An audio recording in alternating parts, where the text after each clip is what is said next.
Eu sempre soube que não era a filha preferida.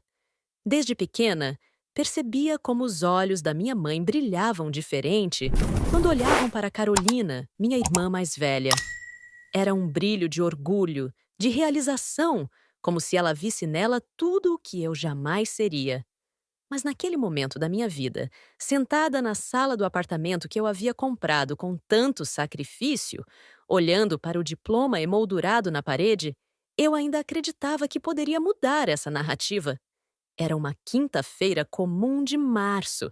Eu havia acabado de chegar do trabalho, ainda vestindo o uniforme do hospital onde trabalhava como enfermeira havia 3 anos. Os pés doíam dentro dos sapatos brancos que eu usava por turnos de 12 horas, mas era uma dor boa, uma dor de conquista. Cada passo dolorido me lembrava que eu havia conseguido, que eu havia me formado, que eu era alguém. O apartamento não era grande. 2 quartos, uma sala integrada com a cozinha, um banheiro e meio. Mas era meu. Cada centavo do financiamento pago com meu suor, com minhas horas extras, com meus plantões noturnos. Carolina sempre zombava dele quando vinha me visitar, o que era raro. Parece casa de boneca, ela dizia, com aquele sorriso de canto que eu conhecia tão bem. O meu closet é maior que sua sala. E era verdade. Carolina havia se casado com Ricardo, herdeiro de uma rede de farmácias. Moravam numa cobertura no bairro mais nobre da cidade, com vista para o mar. Ela não precisava trabalhar, mas mantinha uma loja de roupas importadas mais como passatempo do que necessidade. Nossa mãe, Dona Helena, morava com eles havia 2 anos, desde que papai morreu. Papai. Pensar nele ainda doía. Ele era o único que via algo em mim. Minha pequena guerreira, ele me chamava. Você vai longe, minha filha. Tem garra. Mas ele se foi cedo demais. Um infarto fulminante numa tarde de domingo, enquanto assistia futebol. Eu estava de plantão quando recebi a ligação. Cheguei tarde demais para me despedir. Naquele dia de março, enquanto eu aquecia a marmita que havia preparado no domingo, arroz, feijão, um pedaço de frango grelhado e salada. O telefone tocou. Era a mamãe. Preciso falar com você, ela disse, sem nem me cumprimentar. Venha jantar aqui em casa amanhã. Carolina vai preparar algo especial. Oi para você também, mãe? Respondi, tentando não deixar a mágoa transparecer. Sexta eu tenho plantão noturno. Posso ir, mas preciso sair até às 18 horas. Sempre esse hospital, ela resmungou. Carolina nunca tem esses problemas de horário. Enfim, venha às 17 horas então. E desligou. Sem perguntar como eu estava, sem perguntar do meu dia. Era sempre assim. Eu era a filha funcional, a que resolvia problemas, a que aparecia quando precisavam, mas nunca a que merecia atenção genuína. Lembro de ter ficado olhando para o telefone por alguns segundos, depois que ela desligou. Havia algo estranho no tom dela. Não era o desdém usual. Era algo mais calculado. Mas afastei o pensamento. Eu sempre procurava problemas onde não existiam, sempre esperava o pior. Síndrome da filha rejeitada. Eu brincava comigo mesma tentando tornar a dor mais leve. Terminei meu jantar solitário assistindo a uma série no notebook. Era minha rotina. Trabalho, casa, marmita, série, sono. Nos finais de semana que não estava de plantão, eu estudava. Estava fazendo pós-graduação em enfermagem obstétrica. Queria ser mais. Queria provar que valia algo. Carolina nunca precisou provar nada. Nasceu bonita, carismática, com o dom natural de fazer todos a amarem. Na escola, era popular. Em casa, era a princesa. Quando começou a namorar Ricardo, aos 19 anos, mamãe praticamente organizou o casamento sozinha. Foi o evento do ano na nossa cidade. Eu fui dama de honra, usando um vestido rosa que mamãe escolheu e que me fazia parecer um merengue ambulante. Eu tinha namorados, claro, mas nenhum era bom o suficiente para mamãe apresentar para a sociedade. Jorge era pobre demais. Ele era professor. André era sem ambição. Ele era artista. Lucas era estranho. Ele era tímido. Eventualmente, parei de apresentar meus relacionamentos para ela. O último, Marcos, terminou havia 6 meses. Ele disse que eu era distante demais, que não deixava ninguém entrar. Talvez ele estivesse certo. Naquela noite, antes de dormir, peguei o porta-retrato da minha formatura. Estava eu no meio, com o diploma nas mãos, sorrindo. Papai do meu lado direito, com aquele orgulho estampado no rosto. Mamãe e Carolina do lado esquerdo, sorrindo para a câmera, mas não para mim. Era simbólico demais para ser coincidência. A sexta-feira chegou carregada de prenúncios que eu não soube ler. O plantão da manhã foi particularmente difícil. 3 partos complicados, sendo um de emergência. Quando finalmente consegui uma pausa para almoçar, já passava das 14 horas. Comi um sanduíche da cantina do hospital, pensando no jantar daquela noite. Doutor Américo, o obstetra com quem eu mais trabalhava, passou por mim no refeitório. Está tudo bem, Júlia? Você parece preocupada. Jantar de família hoje, respondi, tentando sorrir. Ele riu. Ah, entendo perfeitamente. Família é sempre complicado. Ele não sabia a metade. Às 16h30, consegui sair do hospital. Dirigi os 20 minutos até a cobertura de Carolina com aquela sensação estranha no estômago. O porteiro me cumprimentou pelo nome. Afinal, eu ia lá pelo menos uma vez por mês para resolver alguma coisa que mamãe precisava. Geralmente algo burocrático, como renovar receitas médicas ou acompanhá-la em consultas. O elevador privativo subiu os 15 andares em silêncio. Quando as portas se abriram direto no hall do apartamento, o cheiro de comida cara me atingiu. Carolina havia mesmo preparado algo especial. Ah, finalmente! Mamãe disse assim que me viu, nem se levantando da poltrona onde estava sentada. Pensei que o hospital fosse mais importante. Oi, mãe! Oi, Carolina! Cumprimentei, ignorando a alfinetada.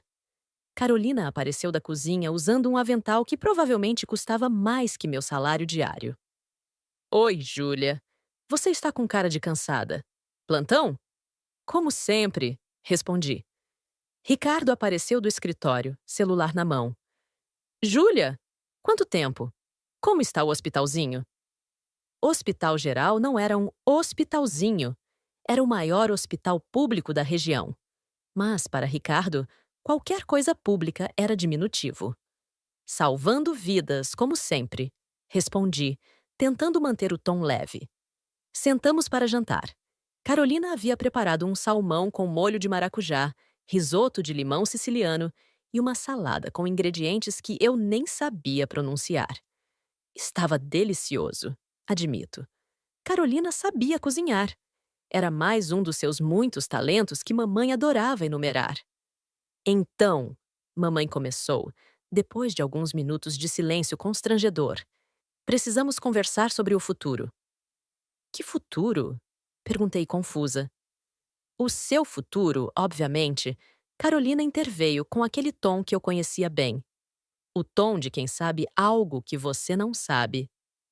Júlia, mamãe continuou, pousando os talheres como se fosse fazer um pronunciamento oficial. Você tem 28 anos. Eu sei minha idade, mãe. Não seja petulante. O que quero dizer é que você está ficando velha. Velha e sozinha. Respirei fundo. Lá vinha. Suas primas mais novas já estão casadas. Marina teve o segundo filho mês passado. E você? Morando sozinha naquele cubículo, trabalhando feito uma escrava naquele hospital público. É meu trabalho, mãe. Eu gosto do que faço. Gostar não paga as contas. Ricardo comentou, como se ele soubesse algo sobre pagar contas com trabalho honesto. Minhas contas estão muito bem pagas, obrigada. Respondi, sentindo a irritação crescer. Júlia, Carolina disse, com aquela voz falsamente preocupada. Mamãe e eu estamos preocupadas com você. Você se formou há 3 anos e o que conseguiu? Um emprego que qualquer uma conseguiria. Um apartamento minúsculo. Eu consegui meu diploma. Eu consegui minha independência. Eu consegui. Por favor. Mamãe me interrompeu com um gesto de mão. Esse diploma? Ela pausou, olhando para Carolina, e algo passou entre elas. Um olhar que eu não consegui decifrar na hora, mas que depois faria todo sentido. O que tem meu diploma? Perguntei na defensiva. Nada, mamãe disse, mas havia algo em seu tom. É só que... Bem, enfermagem. Qualquer uma pode ser enfermeira. A frase ficou suspensa no ar como um tapa. Qualquer uma. É isso que minha formação significava para ela. Qualquer uma. Não é qualquer uma que passa no vestibular de uma federal, mãe. Não é qualquer uma que se forma com um coeficiente de excelência. Não é qualquer uma que vive sozinha aos 28 anos sem perspectiva de casamento. Carolina completou, e havia crueldade em seu sorriso. Foi aí que percebi. Aquilo não era um jantar familiar. Era uma emboscada. O que vocês querem realmente? Perguntei, largando os talheres. O salmão, por mais delicioso que estivesse, havia se tornado intragável. Mamãe e Carolina trocaram outro olhar. Ricardo continuava mexendo no celular, alheio ou fingindo estar alheio à tensão crescente. Queremos o melhor para você, mamãe disse, mas suas palavras soavam ensaiadas. E qual é o melhor para mim, segundo vocês? Largar essa bobagem de hospital, Carolina disse diretamente. Vender aquele apartamento ridículo, voltar a morar aqui conosco até encontrar um marido adequado. Eu ri. Não consegui evitar. A risada saiu amarga, incrédula. Vocês estão brincando! Estamos falando sério, mamãe disse, e seu tom era gélido. Você é uma vergonha, Júlia. Uma vergonha para esta família? As palavras me atingiram como um soco no estômago. Vergonha. Eu era uma vergonha. Uma vergonha? Repeti incrédula. Eu trabalho 12 horas por dia salvando vidas. Eu me formei com honra. Você sempre foi um erro, mamãe disse. E agora não havia mais máscaras, não havia mais fingimento. Um erro desde o dia em que nasceu. Eu não queria outro filho. Carolina era perfeita, era suficiente. Mas seu pai insistiu. E olha o que conseguimos. Uma filha medíocre que se acha importante porque limpa a sujeira dos outros num hospital público. As palavras saíram dela com uma facilidade assustadora, como se estivessem entaladas há anos, esperando o momento certo para serem vomitadas.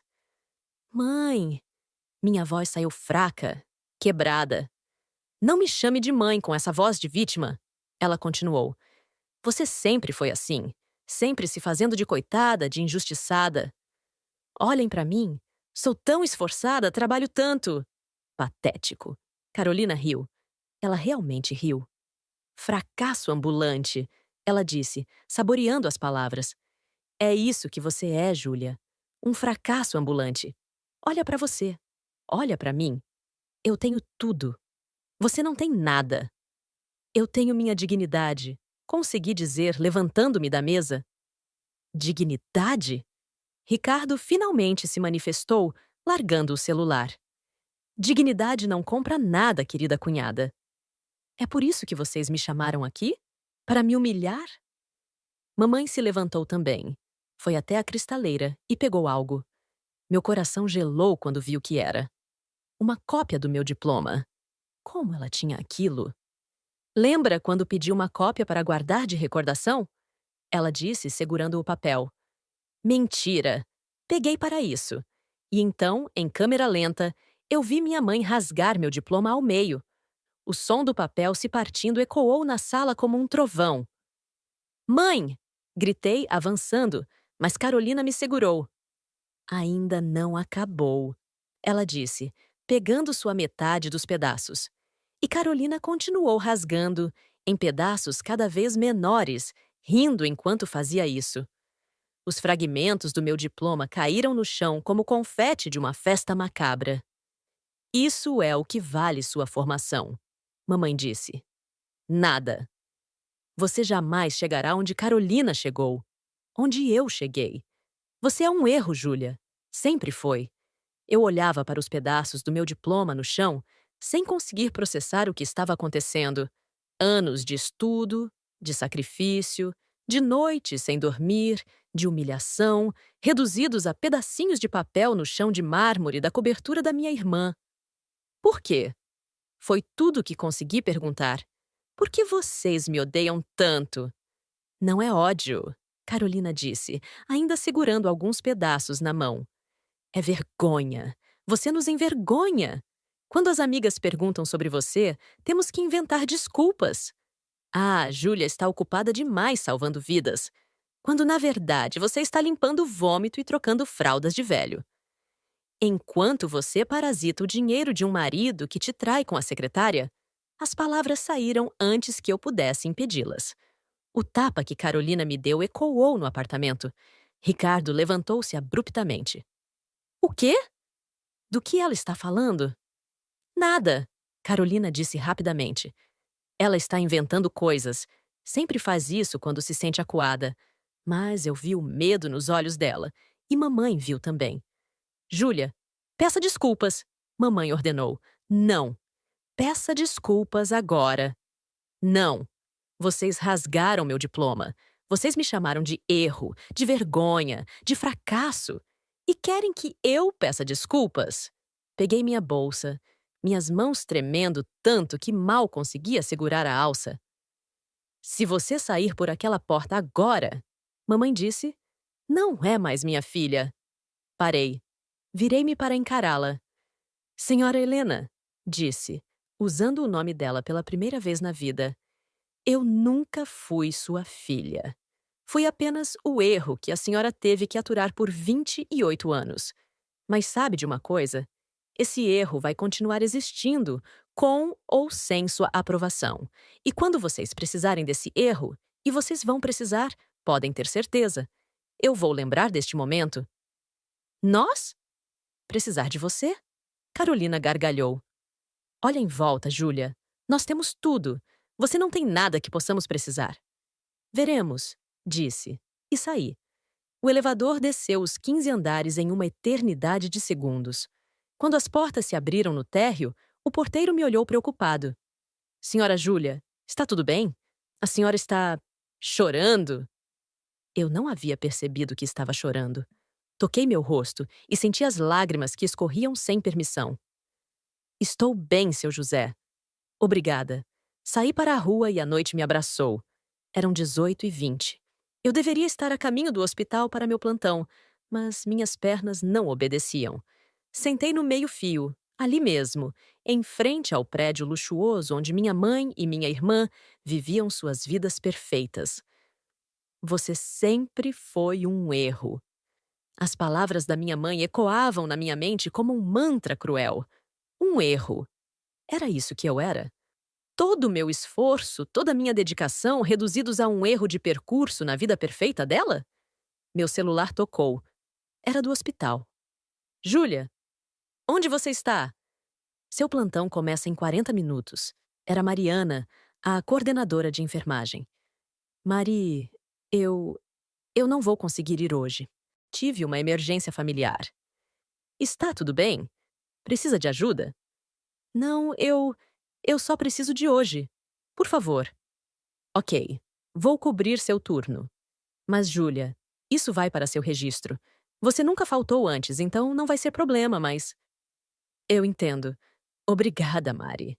Desliguei e fiquei ali, sentada no meio-fio, vendo os carros passarem. Pessoas indo e vindo, vivendo suas vidas, sem saber que ali, naquele momento, uma mulher de 28 anos estava tendo sua existência questionada pelas pessoas que deveriam amá-la incondicionalmente. Eventualmente, consegui me levantar e ir até meu carro. Dirigi no piloto automático até meu apartamento. Meu cubículo, como eles chamavam. Quando entrei, a primeira coisa que vi foi o diploma original na parede. Intacto, protegido pela moldura. Prova de que eu havia conquistado algo. Mas havia conquistado mesmo? Ou elas estavam certas? Era eu apenas uma enfermeira qualquer, vivendo uma vida medíocre, me iludindo que tinha valor? Não. Não, não, não. Fui até o banheiro e lavei o rosto. Me olhei no espelho. Meus olhos estavam vermelhos, meu rosto manchado de lágrimas. mas eu ainda estava ali. Eu existia.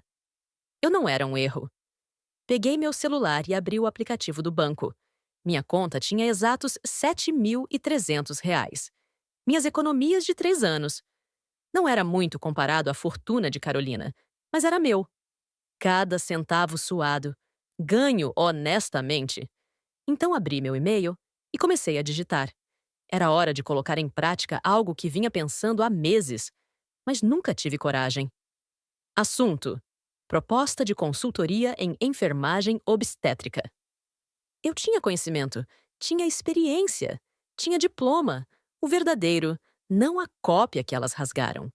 E tinha algo que elas nunca teriam: a capacidade de construir algo do zero com minhas próprias mãos. Passei a noite toda acordada, escrevendo propostas, montando um plano de negócios. Se elas achavam que eu era um fracasso, eu provaria o contrário. Não para elas. Elas não mereciam mais nada de mim, mas para mim mesma. Às 3 da manhã, meu telefone tocou. Número desconhecido. Alô? Júlia? Era Ricardo. Ele estava bebendo, dava para perceber pela voz arrastada. Preciso saber. É verdade? Sobre Carolina e minha secretária? Ricardo não é. Só me diz. É verdade? Silenciei por um momento. Eu poderia mentir, proteger Carolina. Mas por quê? O que eu devia a ela? Pergunta para o porteiro do seu escritório sobre as vezes que Carolina foi te visitar quando você estava viajando. Silêncio do outro lado. Depois, um riso amargo. Eu sabia. No fundo, eu sabia. E desligou. Voltei para meus planos. Se a guerra era o que elas queriam, guerra teriam. Mas eu lutaria do meu jeito, com inteligência, trabalho e paciência. Silenciei. Esperei e planejei. Os meses que se seguiram foram de transformação silenciosa. Continuei trabalhando no hospital, mas agora cada plantão tinha um propósito diferente. Eu observava, aprendia, fazia contatos. Descobri que muitas clínicas particulares precisavam de consultoria em enfermagem obstétrica, especialmente para certificações de qualidade. A primeira semana após o confronto foi a mais difícil. Eu acordava às 4 da manhã, 1 hora antes do despertador, com o peito apertado e a sensação de que havia sonhado tudo aquilo. Mas bastava olhar para o celular e ver os números bloqueados. Mamãe, Carolina, até Ricardo, para a realidade me atingir como um soco. No hospital, mantive a rotina. Ninguém sabia do meu drama familiar e eu pretendia manter assim. Mas enfermeira Cláudia, minha colega há 2 anos, notou algo diferente. Júlia, você está bem? Parece mais determinada. Estou ótima, Cláudia. Apenas focada. E estava mesmo. Cada procedimento que eu realizava, cada protocolo que seguia, eu fazia com uma precisão cirúrgica que não tinha antes. Não era mais a enfermeira competente tentando provar seu valor. Era a profissional que sabia exatamente quanto valia. Foi durante um parto complicado, 3 semanas depois do incidente, que tudo começou a mudar. A paciente era a doutora Fernanda Rodrigues, juíza federal, 42 anos, primeira gestação. O bebê estava em sofrimento fetal e a equipe médica estava tensa. Júlia, preciso que você coordene a equipe de enfermagem. Vamos para a cesárea de emergência? Doutor Américo disse. E havia algo em seu tom que me disse que ele estava me testando. Assumi o comando com uma naturalidade que me surpreendeu. Distribuí funções, preparei a sala, mantive a paciente calma enquanto explicava cada procedimento. Quando o bebê nasceu, roxo e sem chorar, foi minha agilidade em preparar o equipamento de reanimação que fez a diferença. 47 segundos depois, o choro encheu a sala. Impressionante! Doutora Fernanda disse depois, já no quarto com o bebê saudável no colo. Você tem um dom, enfermeira Júlia. Já pensou em trabalhar no setor privado? Na verdade, estou desenvolvendo um projeto de consultoria. Respondi, surpresa com minha própria ousadia. Consultoria? Ela ergueu uma sobrancelha, interessada. Me conte mais. E contei. Sobre protocolos de segurança, treinamento especializado, certificações internacionais. Ela ouviu atentamente, fazendo perguntas precisas. Vou te passar o contato da minha cunhada. Ela administra 3 clínicas obstétricas em São Paulo. Acho que vocês deveriam conversar. Aquele contato mudaria minha vida, mas eu ainda não sabia disso. 3 dias depois, liguei para a cunhada da doutora Fernanda. Doutora Patrícia Mendes era uma mulher de negócios afiada, sem tempo para conversa fiada. Fernanda me falou sobre você. Tenho 15 minutos. Convence-me. Respirei fundo e fui direto ao ponto. Falei sobre os índices de mortalidade materna que poderiam ser reduzidos com protocolos adequados, sobre a economia gerada com a prevenção de processos judiciais, sobre o diferencial competitivo de ter certificação internacional. Interessante. Você tem experiência em gestão? Não formal, mas coordeno equipes de até 12 profissionais em situações de emergência há 3 anos. 0 ocorrências sob minha supervisão. Preciso de alguém para segunda-feira. Uma de minhas clínicas está com problemas de comunicação entre a equipe médica e de enfermagem. 3 near misses no último mês. Consegue fazer uma avaliação? Consigo. Ótimo. Te pago R$ 1.500 pelo dia de consultoria. Se gostar do resultado, conversamos sobre um contrato.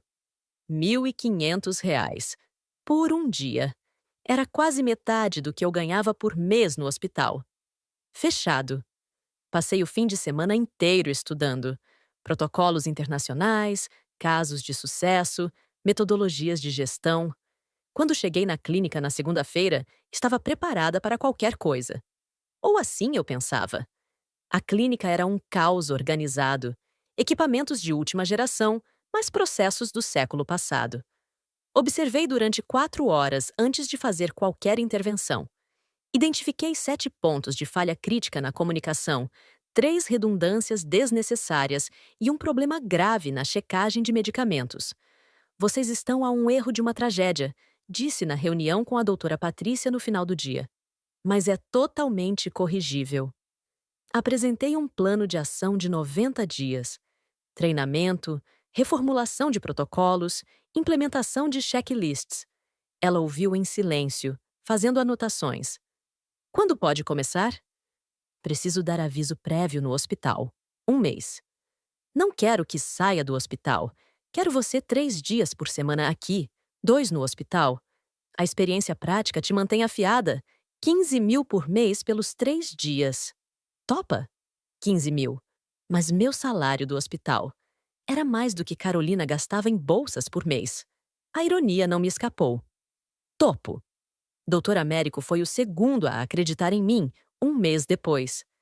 Júlia, soube que você está fazendo consultoria para a Patrícia Mendes. Sim, senhor. Mas continuo comprometida com meu trabalho aqui. Eu sei. Por isso quero te contratar também. Minha clínica precisa de alguém como você. Em 3 meses, eu tinha 4 clientes fixos. Minha conta bancária, que nunca havia passado de R$ 10.000, agora mostrava 43 mil. Mas não era sobre o dinheiro. Era sobre provar, para mim mesma, que eu tinha valor. Enquanto isso, o mundo perfeito de Carolina começava a ruir. A primeira rachadura apareceu num domingo de junho. Eu estava no mercado comprando mantimentos quando encontrei Beatriz, ex-funcionária da boutique de Carolina. Ela estava diferente, mais magra, olheiras profundas, uniforme de uma loja de fast fashion. Júlia? Nossa, quanto tempo! Oi, Beatriz. Como você está? Ela hesitou, olhando para os lados como se Carolina fosse aparecer a qualquer momento. Você não soube?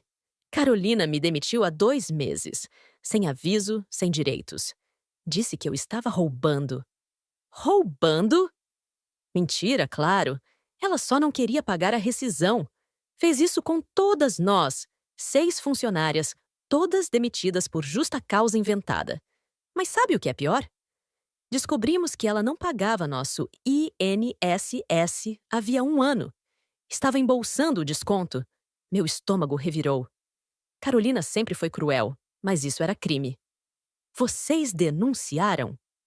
Com que dinheiro para advogado? Ela sabe disso, por isso escolheu a dedo quem contratar. todas precisando muito, sem condições de brigar. Dei meu cartão para Beatriz. Liga para este advogado. Diga que eu mandei. Ele vai ajudar vocês. Era o advogado que havia me ajudado com questões trabalhistas no hospital. Ele adorava casos como esse. David contra Golias. 2 semanas depois, Beatriz me ligou chorando. Haviam ganhado na Justiça do Trabalho. Carolina teria que pagar R$ 300 mil entre verbas rescisórias, INSS atrasado e danos morais. Mas Júlia, tem mais. O detetive do marido dela apareceu no processo. Ricardo está usando isso no divórcio. Parece que ela também desviava dinheiro da empresa dele através da boutique. Ricardo havia contratado um detetive particular que era um verdadeiro bloodhound.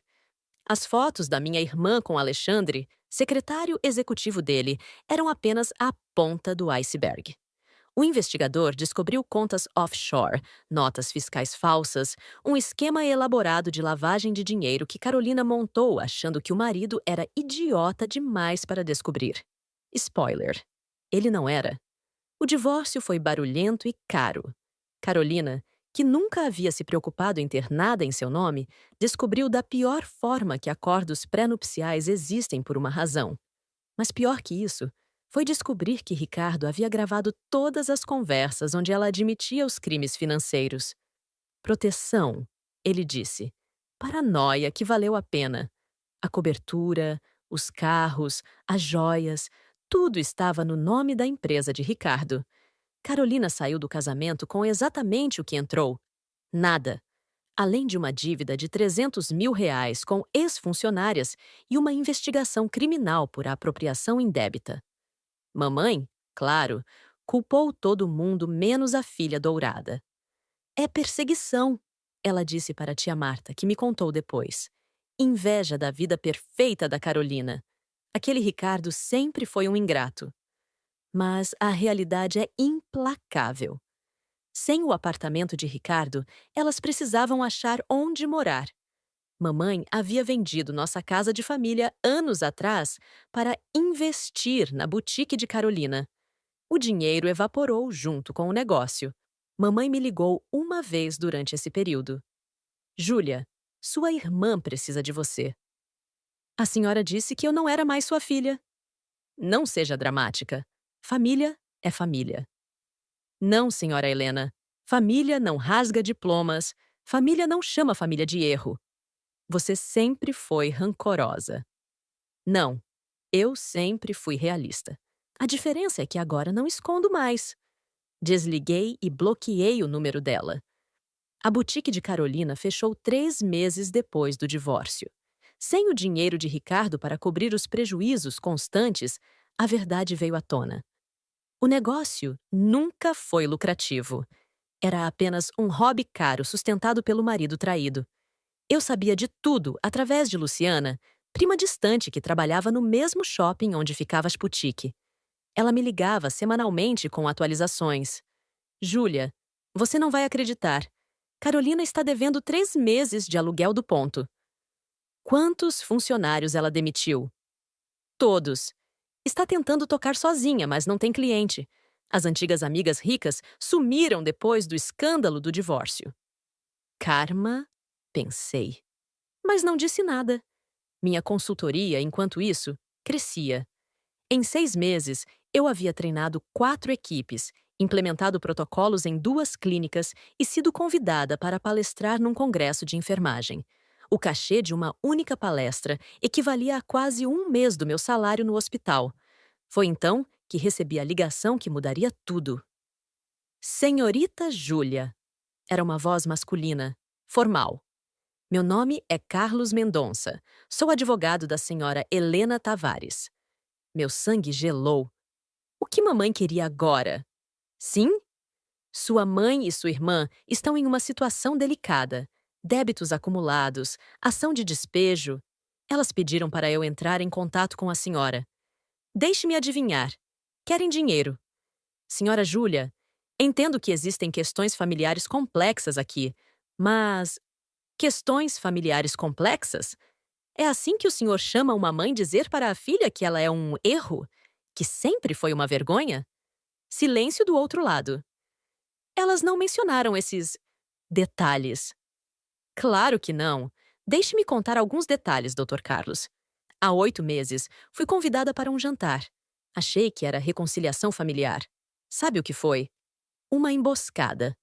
Minha mãe e minha irmã me chamaram de fracasso, de vergonha, rasgaram meu diploma na minha frente. O diploma que representava anos de estudo, sacrifício, noites sem dormir. Rasgaram rindo. Senhora Júlia, eu... E sabe por quê? Porque eu era enfermeira. Apenas uma enfermeira de hospital público. Não casada com rico, não morando em cobertura. Apenas uma mulher honesta vivendo do próprio trabalho. Entendo sua mágoa, mas... Não, o senhor não entende. E sabe o que mais não entende? Que enquanto elas viviam de aparências, eu construí algo real. Hoje ganho em um mês o que elas gastavam em uma bolsa. Tenho 4 clínicas como clientes fixos, palestro em congressos, sou respeitada na minha área. Impressionante, senhora, mas sobre a situação delas.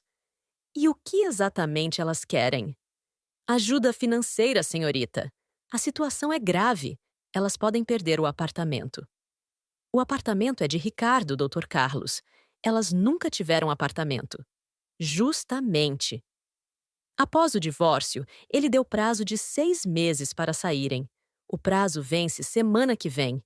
Elas não têm para onde ir. E o dinheiro da venda da casa da família? O que mamãe investiu na boutique? Pelo que entendi, o negócio faliu. Dívidas trabalhistas, processos, que Carolina causou por ganância e crueldade. Doutor, elas fizeram escolhas. Escolheram a aparência sobre a substância, o dinheiro fácil sobre o trabalho honesto, a crueldade sobre o amor familiar. Agora estão colhendo o que plantaram. Mas são sua família. Não, Dr. Carlos. Família não faz o que elas fizeram. Diga a elas que a enfermeira do hospital público, a fracassada, a vergonha da família, não tem condições de ajudar. Afinal, dignidade não compra nada, não é mesmo? Foram palavras do ex-cunhado delas. E, doutor, não me ligue novamente. Se elas têm algo a me dizer, que tenham a coragem de dizer pessoalmente. Senhora Júlia, elas estão desesperadas. Desesperadas? Sabe o que é desespero, doutor? É ser chamada de erro pela própria mãe. É ver anos de esforço sendo rasgados como lixo. É descobrir que as pessoas que deveriam te amar incondicionalmente te veem como uma vergonha. Isso é desespero. O que elas têm agora são consequências. A senhora não vai mesmo ajudar. Dr. Carlos, eu ajudo pessoas todos os dias. Salvo vidas, treino profissionais, melhoro processos que garantem partos seguros. Mas elas eu não posso ajudar. Porque para ajudar alguém, essa pessoa precisa primeiro reconhecer que precisa mudar. E elas ainda acham que o mundo deve a elas alguma coisa. Tenha um bom dia. Desliguei antes que ele pudesse responder. Mas elas não desistiram. 3 dias depois, Carolina apareceu no hospital. Eu estava saindo de um plantão de 12 horas, exausta, quando a vi encostada no meu carro. Ela estava irreconhecível. O cabelo loiro platinado que custava R$ 1.000 para manter estava agora com raízes escuras aparecendo. As unhas de gel perfeitas haviam dado lugar a unhas roídas. O designer de grife foi substituído por jeans e camiseta simples. Oi, Júlia. O que você quer, Carolina? Conversar. Por favor. Nós não temos nada para conversar. Júlia, eu sei que errei. Sei que fui cruel. Mas você não entende. Não entendo o quê? Como é estar sem dinheiro? Como é trabalhar para viver? Como é não ter ninguém para parasitar? Acredite, Carolina, eu entendo perfeitamente. Vivi isso a vida toda enquanto você zombava de mim. Eu estava errada. Sim, estava. E agora? Agora eu preciso de ajuda. Não. Júlia, por favor. Mamãe está doente. Parei. Olhei para ela. Que tipo de doença? Depressão, ansiedade. Ela não sai da cama há dias. Não come direito. Ela precisa de um psiquiatra. Com que dinheiro? SUS. Sistema Único de Saúde. Aquele que vocês tanto desprezavam. É gratuito. Júlia. Carolina, vou te fazer uma pergunta e quero honestidade. Quando vocês rasgaram meu diploma, você sentiu algum remorso? Qualquer pingo de culpa? Ela desviou o olhar. Não. Na hora não. Eu achava que era engraçado. Que você merecia por ser tão certinha, tão orgulhosa daquele papel. E agora? Agora eu entendo que aquele papel representava algo que eu nunca tive. Conquista própria. Tarde demais para entender, Carolina. Você vai mesmo nos deixar na rua? Eu não estou fazendo nada. Vocês estão colhendo as consequências das próprias ações. Quantas pessoas você prejudicou? Beatriz, as outras funcionárias, Ricardo, eu. A lista é longa. Eu mudei. Não, Carolina. Você quebrou. É diferente. Mudança vem de dentro, por escolha. Você só está diferente porque não tem mais escolha. Entrei no carro. Ela bateu no vidro, chorando, mas eu não olhei para trás. Dirigi para casa com as mãos tremendo, o coração apertado. Não porque eu duvidava da minha decisão, mas porque doía ver alguém que já amei reduzida àquilo. Naquela noite, liguei para minha terapeuta. Sim, eu havia começado terapia. Descobri que carregar mágoas é mais pesado que carregar plantões. Júlia, como foi sua semana? Doutora Renata perguntou. Carolina apareceu no hospital, pedindo ajuda. E como você se sentiu? Poderosa. E depois culpada por me sentir poderosa. Por quê? Porque pessoas boas não sentem prazer no sofrimento dos outros. Você está sentindo prazer no sofrimento delas ou satisfação em ver justiça sendo feita? A pergunta me pegou desprevenida. Qual a diferença? Prazer no sofrimento é sadismo. Satisfação com justiça é validação de que o universo às vezes funciona, que as pessoas colhem o que plantam, que sua dor não foi em vão. Então, é normal eu não querer ajudar? Júlia, deixe-me reformular isso. É normal você não querer recompensar abuso com socorro? É normal estabelecer limites? É normal dizer não mais para quem te machucou profundamente? Quando você coloca assim, não sou eu colocando. É a realidade. Você não tem obrigação de salvar pessoas que tentaram te destruir. 2 semanas depois, vi mamãe no mercado. Ela estava diferente. O cabelo, sempre impecavelmente arrumado no salão, estava opaco e preso num rabo de cavalo simples. As roupas de grife haviam dado lugar a peças simples. Ela estava no corredor de produtos em promoção, comparando preços de arroz. Senhora Helena Tavares, que costumava gastar R$ 300 em um almoço, comparando marcas de arroz para economizar R$ 2. Nossos olhos se encontraram por um segundo eterno. Vi neles algo que nunca havia visto antes. Vergonha. Ela abriu a boca como se fosse falar algo, mas eu virei o carrinho e segui em direção oposta. Não corri. Não me escondi. Apenas segui minha vida, como havia aprendido a fazer. Mas a imagem dela, comparando preços de arroz, me perseguiu por dias. 1 mês depois, recebi uma carta. Envelope simples, sem remetente. Reconheci a letra de mamãe. Júlia, não espero que você leia isto. Não mereço nem isso. Mas preciso escrever, nem que seja para o vazio. Você estava certa. Sobretudo, eu fui uma mãe terrível. Não só ruim, terrível. Transformei diferença em preferência. Transformei preferência em crueldade. Vi em Carolina o que queria ser. Bonita, carismática, desejada. Vi em você o que eu era. Esforçada, comum, invisível. E odiei você por me lembrar de mim mesma. Cada conquista sua era um espelho mostrando minha mediocridade. Você se formando enquanto eu nunca terminei o colegial. Você independente enquanto eu sempre dependi de homens. Você corajosa enquanto eu era covarde. Rasgar seu diploma foi rasgar a prova da minha incompetência como mãe. Se eu destruísse a evidência da sua superioridade, talvez pudesse continuar fingindo que Carolina era o sucesso e você o fracasso. Mas a vida tem um jeito cruel de mostrar a verdade. Carolina é exatamente como eu. Vazia, dependente, cruel. E você é exatamente como seu pai. Íntegra, trabalhadora, forte. Ele estaria orgulhoso. Eu deveria estar também, mas desperdicei esse direito. Não peço perdão, não peço ajuda.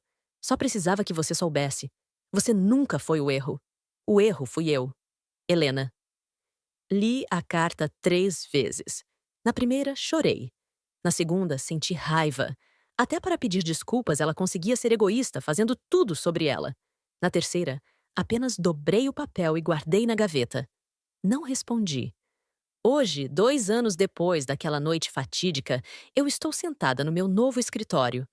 Não é luxuoso como a cobertura onde Carolina morava, mas é profissional, bem localizado e, mais importante, é meu. A placa na porta diz JT Consultoria em Saúde. Júlia Tavares, CEO. CEO. Eu. A vergonha da família. Mas deixe-me voltar um pouco. Há 6 meses, algo aconteceu que mudou minha perspectiva sobre tudo. Foi uma terça-feira comum quando recebi uma ligação do Hospital São Lucas, o mais prestigiado hospital privado da cidade. Senhora Júlia, aqui é Dr. Roberto Azevedo, diretor médico do São Lucas. Temos uma proposta para você. São Lucas, o hospital onde Carolina fez todas as suas plásticas, onde mamãe tratava suas enxaquecas em suítes privativas, onde pessoas como eu normalmente só entravam pela porta de serviço. Estou ouvindo. Queremos você como nossa diretora de qualidade e processos em enfermagem. Salário inicial de R$ 35.000 mensais, benefícios completos, participação nos lucros. 35 mil. Por mês. Era mais do que eu imaginava ganhar em anos. Por que eu? Seu trabalho fala por si. Reduziu mortalidade materna em 40% nas clínicas que assessorou. Seus protocolos são referência nacional. E, francamente, precisamos de alguém com sua autenticidade. Alguém que entende os dois lados da medicina, pública e privada. Aceitei, mas com condições. Continuaria com minha consultoria, continuaria dando um plantão semanal no hospital público. Eles aceitaram tudo. O primeiro dia no São Lucas foi surreal. O mesmo segurança que anos atrás me barrou quando fui visitar uma paciente, agora me cumprimentava como Doutora Júlia. Eu o corrigi, apenas Júlia, mas ele insistiu. A senhora é diretora agora. É protocolo. Foi na minha segunda semana lá que o destino pregou sua peça mais irônica. Eu estava revisando currículos para novas contratações quando vi um nome familiar. Carolina Tavares Mendonça. Minha irmã havia aplicado para uma vaga de recepcionista. Recepcionista. Carolina, que zombava de trabalhos de serviçal, querendo atender pessoas no balcão. Chamei a gerente de recursos humanos. Este currículo, Carolina Tavares. Qual sua impressão? Honestamente? Experiência zero em saúde. Histórico profissional questionável. A boutique que ela administrava tem vários processos trabalhistas, mas ela tem boa apresentação e fala bem. Poderia funcionar na recepção. Entreviste ela, seja rigorosa. Se ela passar em todos os critérios, contrate. Se não, descarte. Você a conhece? Conheço. Por isso mesmo, sem favorecimento. Trate como qualquer candidato. Carolina foi aprovada.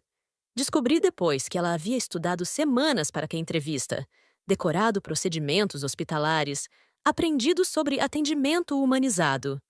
O desespero é um professor eficiente. Encontramos no corredor em seu primeiro dia. Ela estava no corredor de produtos em promoção, comparando preços de arroz. Senhora Helena Tavares, que costumava gastar R$ 300 em um almoço, comparando marcas de arroz para economizar R$ 2. Nossos olhos se encontraram por um segundo eterno. Vi neles algo que nunca havia visto antes. Vergonha. Ela abriu a boca como se fosse falar algo, mas eu virei o carrinho e segui em direção oposta. Não corri. Não me escondi. Apenas segui minha vida, como havia aprendido a te fazer. Mas a imagem dela comparando preços de arroz me perseguiu por dias. Um mês depois, recebi uma carta. Envelope simples, sem remetente. Reconheci a letra de mamãe. Júlia, não espero que você leia isto. Não mereço nem isso. Mas preciso escrever, nem que seja para o vazio. Você estava certa. Sobretudo, eu fui uma mãe terrível. Não só ruim, terrível. Transformei diferença em preferência. Transformei preferência em crueldade. Vi em Carolina o que queria ser. Bonita, carismática, desejada. Vi em você o que eu era. Esforçada, comum, invisível. E odiei você por me lembrar de mim mesma. Cada conquista sua era um espelho mostrando minha mediocridade. Você se formando enquanto eu nunca terminei o colegial. Você independente enquanto eu sempre dependi de homens. Você corajosa enquanto eu era covarde. Rasgar seu diploma foi rasgar a prova da minha incompetência como mãe. Se eu destruísse a evidência da sua superioridade, talvez pudesse continuar fingindo que Carolina era o sucesso e você o fracasso.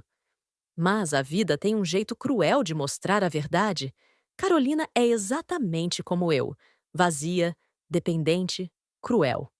E você é exatamente como seu pai, íntegra, trabalhadora, forte. Ele estaria orgulhoso. Eu deveria estar também, mas desperdicei esse direito. Não peço perdão, não peço ajuda. Só precisava que você soubesse. Você nunca foi o erro. O erro fui eu. Helena. Li a carta 3 vezes. Na primeira, chorei. Na segunda, senti raiva. Até para pedir desculpas ela conseguia ser egoísta, fazendo tudo sobre ela.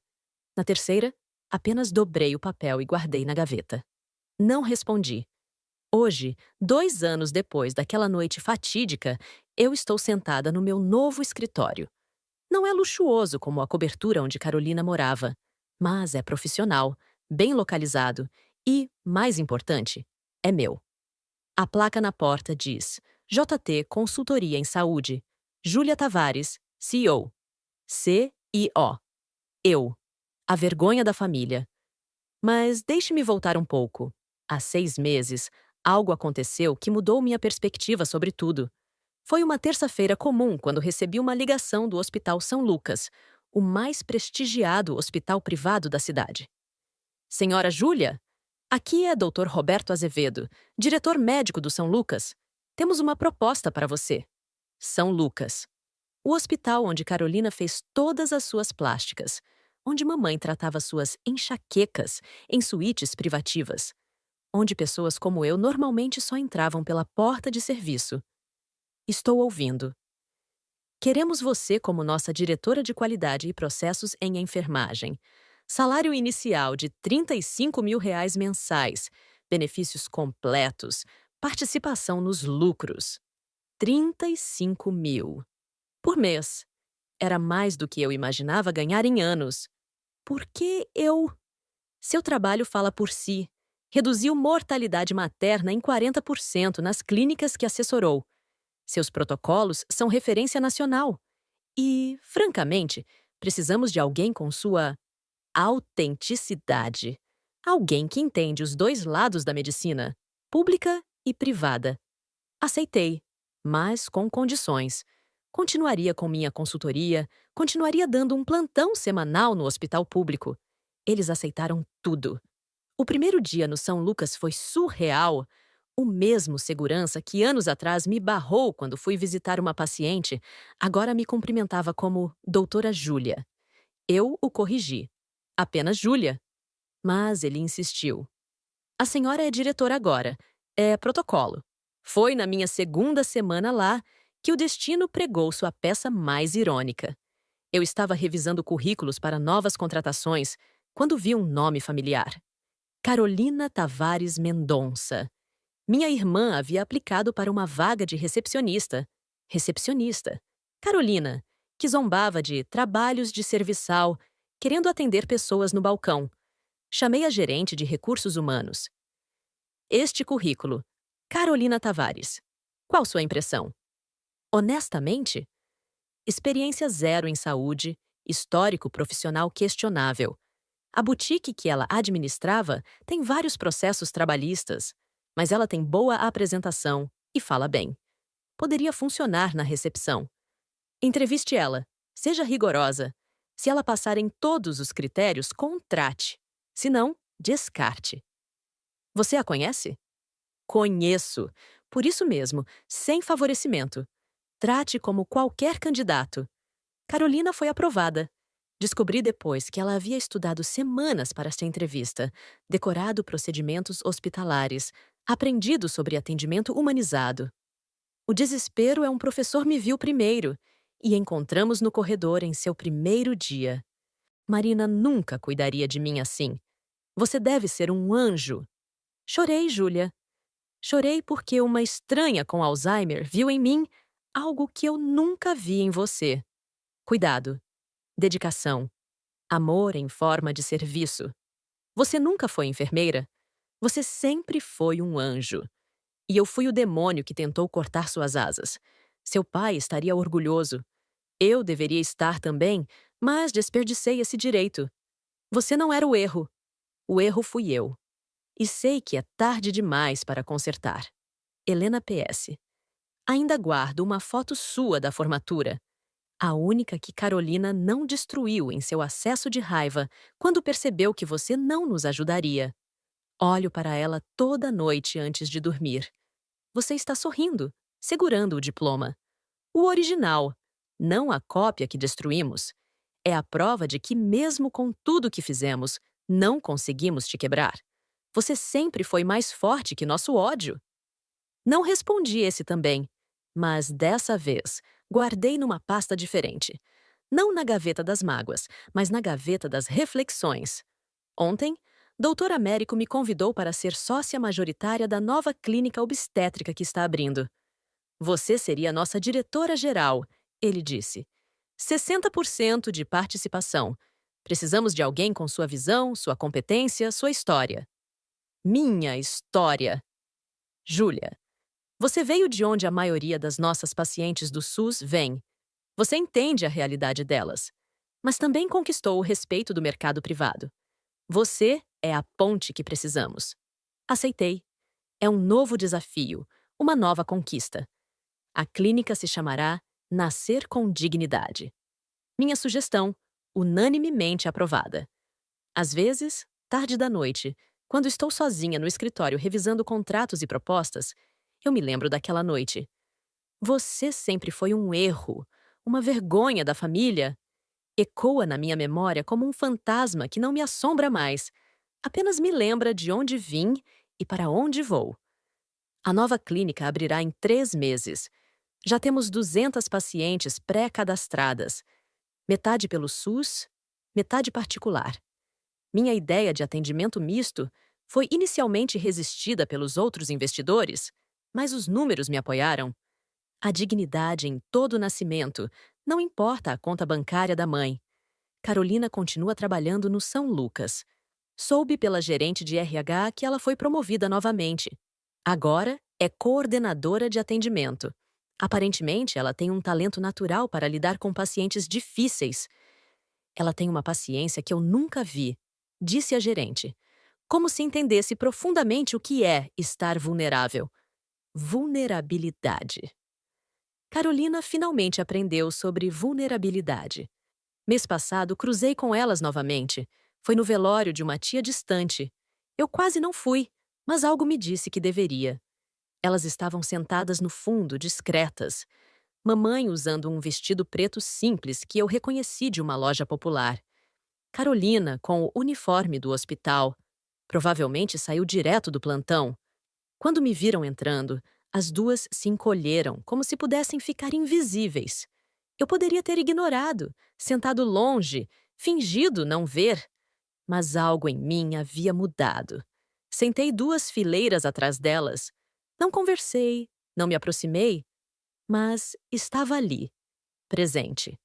Durante o sermão do padre sobre perdão e redenção, vi os ombros de mamãe tremendo. Carolina segurou sua mão. Quando o velório terminou, levantei para sair. Ao passar por elas, parei por um segundo. Não disse nada, apenas coloquei suavemente a mão no ombro de mamãe. Ela olhou para cima, olhos vermelhos de choro.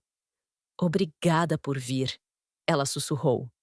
Assenti e segui andando. Foi tudo. Mas vi esperança nos olhos dela, como se aquele toque tivesse sido mais do que ela esperava receber pelo resto da vida. Não é perdão. Ainda não. Talvez nunca seja.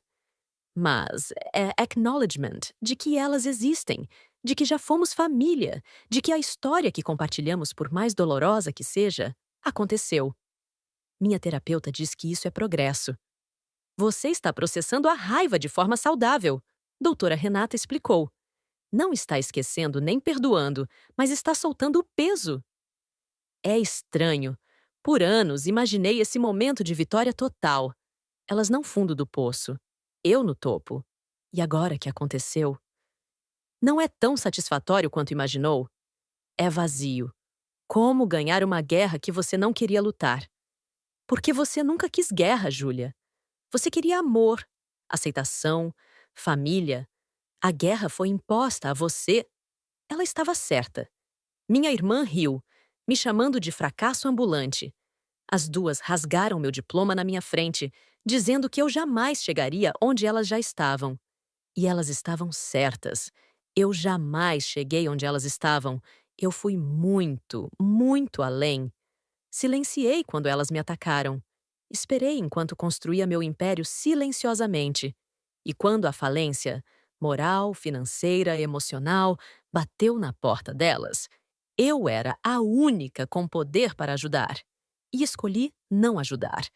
Não por vingança, não por crueldade, mas porque algumas pessoas precisam viver as consequências de suas escolhas. Algumas pontes, uma vez queimadas, não podem ser reconstruídas. Alguns perdões não podem ser dados, não porque sejamos incapazes de perdoar, mas porque perdoar seria permitir que o ciclo de abuso continuasse. Agora, eu sou o orgulho que elas não merecem. Mas mais importante que isso, eu sou o orgulho que eu mereço. Cada conquista, cada vitória, cada passo dado foi por mim, apesar delas, sem elas. Meu diploma original ainda está pendurado na parede, agora no meu escritório. Às vezes, clientes perguntam sobre ele. Por que uma CEO mantém um diploma de enfermagem tão destacado? É minha primeira vitória, eu respondo. A prova de que sempre fui capaz, mesmo quando as pessoas que mais deveriam acreditar em mim diziam o contrário. Hoje pela manhã, ao chegar no escritório, encontrei um envelope sob a porta.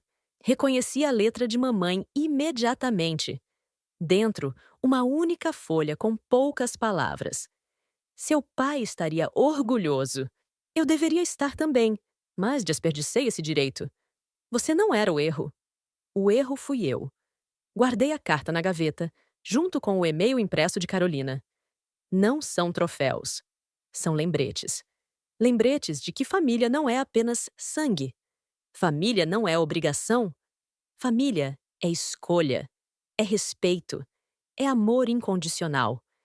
Minha família agora são os colegas que acreditaram em mim, os mentores que me guiaram, os amigos que permaneceram. São as enfermeiras que treino e que me abraçam agradecidas. São as mães que ajudo indiretamente através dos protocolos que implemento, garantindo partos mais seguros.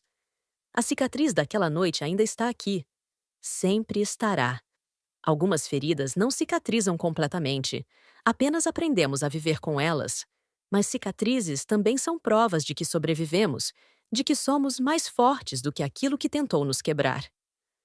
Você sempre foi um erro, mamãe disse.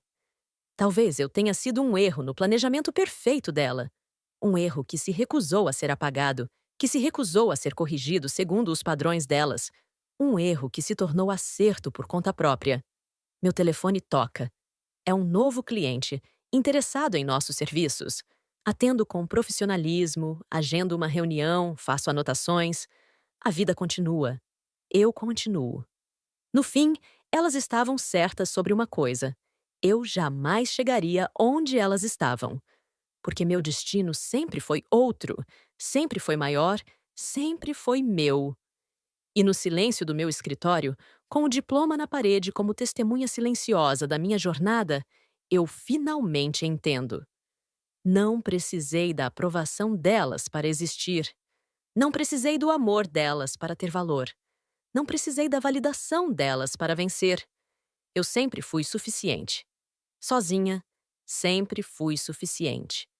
A vergonha da família se tornou CEO. O fracasso ambulante se tornou referência na área. O erro se tornou o maior acerto da própria vida. E quando elas precisaram da minha ajuda, quando a falência bateu na porta delas e só eu tinha o poder de salvar, eu fiz a única coisa que poderia fazer, mantendo minha dignidade intacta. Nada. Porque algumas pessoas não merecem nossa salvação. Algumas pessoas precisam se afogar nas consequências das próprias crueldades. Agora, eu sou o orgulho que vocês não merecem. Penso, fechando o notebook após mais um dia produtivo. Hoje pela manhã, algo inesperado aconteceu. Estava tomando café na padaria perto do escritório quando uma mulher se aproximou. Você é Júlia Tavares? Sim. Meu nome é Marina. Sou filha de Mercedes Fontana. Levei um segundo para conectar. Mercedes. A senhora com Alzheimer que mamãe cuida. Sua mãe fala muito de você. Ela continuou, sentando-se sem convite. Helena, né? Ela é especial. Como assim? Minha mãe tem Alzheimer há 5 anos. Passou por 7 cuidadoras. Nenhuma durou mais de 3 meses. Helena está com ela há 1 ano. É a primeira vez em anos que vejo minha mãe calma, cuidada, até feliz nos momentos de lucidez. Que bom! Respondi, sem saber o que dizer. Helena conta histórias para ela, sobre uma filha enfermeira que virou empresária, sobre como ela foi cega e cruel, sobre arrependimento. Eu não precisa dizer nada. Só queria que soubesse que sua mãe, com todos os erros que cometeu, está fazendo diferença na vida de alguém. Minha mãe chama ela de anjo. Irônico, né? A mulher que foi demônio para a própria filha sendo anjo para uma estranha. Marina se levantou para sair, mas parou. Sabe, Helena me disse uma vez: eu destruí minha filha tentando moldá-la à minha imagem. Agora cuido da sua mãe esperando que, em algum lugar, alguém cuide da minha filha com o carinho que eu não soube dar. Fiquei com aquelas palavras ecoando na mente o dia todo. À noite, dirigi até a kitnet onde elas moram. Não para visitá-las, só para ver. É um prédio antigo, mas digno, numa rua tranquila. Vi luz acesa na janela do segundo andar. Sombras se movendo. Vida acontecendo. Por um momento, imaginei como seria subir aquelas escadas, bater naquela porta, dizer oi. Seria mamãe quem abriria? Ou Carolina? O que diríamos depois do oi? Como se reconstrói uma ponte que foi dinamitada dos 2 lados? Não subi, mas também não fui embora imediatamente. Fiquei ali, sentada no carro, permitindo-me sentir algo que havia suprimido por 2 anos. Saudade.